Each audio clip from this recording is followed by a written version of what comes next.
স্বাস্থ্য সকল সুখের মূল, তার জন্য আমাদের খাবার দাবারের প্রতি বিশেষ নজর দিতে হবে। আর কোথায় থেকে কোন পরিবেশ থেকে খাবার খাচ্ছি সেটা আমাদের অবশ্যই পর্যবেক্ষণ করতে হবে। আসসালামু আলাইকুম। আজকে আমি চলে আসছি আমাদের তানোর বাজারে। আমাদের তানোর বাজারে একটা বিখ্যাত রেস্টুরেন্ট আর হোটেল। এই যে হোটেলের নাম কত সুন্দর করে লেখা আছে, বিসমিল্লাহ হোটেল অ্যান্ড রেস্টুরেন্ট। আমি যে জায়গাটাতে দাঁড়িয়ে আছি সেটা হচ্ছে আমাদের তানোরের বিখ্যাত একটা হোটেল। সেটা হচ্ছে সুমন ভাই, যেটার ওনার, তার পূর্বপুরুষ তার দাদার থেকে শুরু করে সে এখন পর্যন্ত তাদের পারিবারিক ব্যবসাটাকে ধরে রেখেছে। আসলে সবাই কিন্তু তাদের পারিবারিক ব্যবসাটা সফলভাবে চালু রাখতে পারে না, কিন্তু আমাদের সুমন ভাই কিন্তু তা পেরেছে। আসলে তার সফলতার গল্প শুনতে আমি তাদের হোটেলে চলে গেছিলাম, আর সেখানে গিয়ে অনেক গল্প করলাম। সেই গল্পগুলোর সাথে আপনাদের ওনার হোটেলটা আমি ঘুরিয়ে দেখাবো। এমন এমন হোটেল আছে যেখানে কিন্তু আপনি পরিচয় দিতে গেলেও আপনাকে ভিতরে বা বাইরে কোনো জায়গাতে দেখানো সম্ভব হয় না।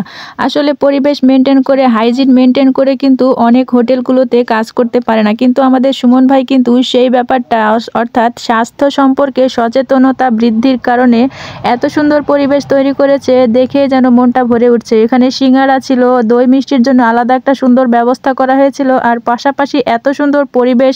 আমরা যখন গেছিলাম তখন কিন্তু ছিল দুপুরবেলা, আর দুপুরবেলা কিন্তু মানুষের অনেক গ্যাঞ্জাম ছিল, অনেক ভিড় ছিল, তারপরেও কিন্তু তাদের পরিবেশটা মাশাআল্লাহ অনেক ভালো। এরপর কিন্তু আপনাদের ওদের রান্নার জায়গাতে নিয়ে গেলাম। ওখানে রান্নার জায়গাটাও এত সুন্দর পরিষ্কার আর এত সুন্দর পরিপাটি ছিল। সেখানে আমাকে অনেক ভাইয়ারা দেখালো তারা কি কি আইটেম রাখছিল। এখানে ছিল বাইম মাছের চচ্চড়ি, তার সাথে ছিল গুচি মাছের চচ্চড়ি, ঝোল মাছ, পাঙ্গাস মাছ, আরও বিভিন্ন ধরনের মাছ। তাছাড়া ছিল খাসির মাংস, গরুর মাংস আর অন্যান্য রকমের আইটেম। তাছাড়া আরও একটা জিনিস ছিল যেটা কিন্তু আমার ভীষণ ভালো লাগে, সেটা ছিল ভর্তা, আলুর ভর্তা এবং টাকি মাছের ভর্তার সাথে দেখতে পাচ্ছেন অনেকগুলো সালাদ, তারপরে ভাত, ওখানে সবজি, ডাল আর মাংসের রোস্ট। আসলে যেইটা আপনি চাবেন সেইটাই কিন্তু ওনাদের কাছে পাবেন, এমন কোনো আইটেম নাই যেটা ওনাদের থেকে আপনি পাবেন না। সব আইটেমগুলো মাশাআল্লাহ অনেক ভালো, অনেক পরিষ্কার পরিচ্ছন্নতার সহিত কিন্তু রাখা হয়েছিল। এবার ওদের রান্নাঘরের আমি হচ্ছে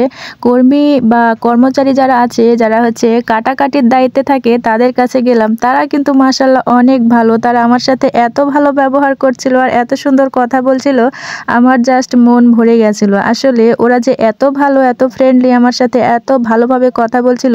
দেখেন এক একজন কিন্তু এক একটা পার্ট করছে, কেউ পেঁয়াজ কাটছে, কেউ আদা রসুন, কেউ হচ্ছে মশলা বাটছে, বিভিন্ন জন কিন্তু বিভিন্ন রকমের কাজ করেই যাচ্ছে। আর এইদিকে কিন্তু একটা রাঁধুনি মামা আছে, উনি সারাক্ষণ রান্নার দায়িত্বে থাকেন, এবং উনি ছাড়াও কিন্তু আরো দুই একজন আছে যারা রান্নার দায়িত্বে কাজ করে যাচ্ছেন। এইদিকে খাবার সার্ভ করে ভাই আমাদের ডাক দিল, আর অনেক রকমের আইটেম ছিল, সেখানে আমরা মজা করে খাবার খেলাম। আর এই খাবারগুলো যদি অবশ্যই আপনারা পেতে চান, চলে যাবেন তানোর বাজার এবং বিসমিল্লাহ হোটেল অ্যান্ড রেস্টুরেন্ট, যেটার ওনার আমাদের সুমন ভাই। তো খাবার দাবারগুলো মাশাআল্লাহ অনেক ভালো ছিল। সেই সাথে আমিও বিদায় নিচ্ছি। ভালো থাকবেন, সুস্থ থাকবেন, আল্লাহ হাফেজ।